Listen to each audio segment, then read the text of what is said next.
দেখো, কালকে আমি যে বাচ্চাটার জন্য আমি নিজে হাতে কামড় খেলাম, আজকে দেখো সেই বাচ্চাটা সকালে উঠে দেখছি, ও প্রথমে সকালে উঠে দেখলাম ও একটু হাঁটছে, তারপর ভাবলাম না যে আমার কামড় খাওয়াটা হয়তো সার্থক হয়েছে, কিন্তু হঠাৎ করে এখন দেখছি মুখ থেকে আবার গেজা উঠছে। দেখো, কালকে আমার মোট 17টা বিড়াল, প্রায় সবাই মরে গেছে, 5টা না 6টা বেঁচে আছে, তার মধ্যে এটাও একজন। তো মরার মতো কালকে হয়েই ছিল, তবু ভাবলাম যে সবাইকে যখন স্লাইন দিচ্ছি, ইঞ্জেকশন দিচ্ছি, তো একেও একটু দিয়ে দিই। কিন্তু একেই দিতে, বড়দের দিতে গিয়ে আমার কিছুই হয়নি, কিন্তু একে দিতে গিয়ে এই যে আমার আঙ্গুলে 4টে দাঁতের দাগ বসে গেছে, মানে রক্ত অনেক বেরিয়েছে। কিন্তু ভাবলাম যে যা কামড় খেয়েছি তবু ও যদি বাঁচে। কিন্তু সকালে উঠে দেখছি একটু হাঁটছিল, কিন্তু হঠাৎ করে এখন দেখছি যে মুখ থেকে গেজা উঠছে, এই বাঁচবে না।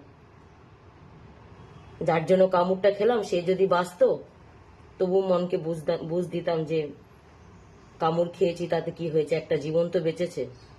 কিন্তু দেখো, 3বার ফোন করে দিচ্ছে মিস কল।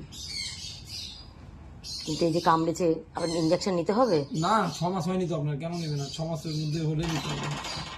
এই তো ফোন করে দিয়েছে, বললাম না।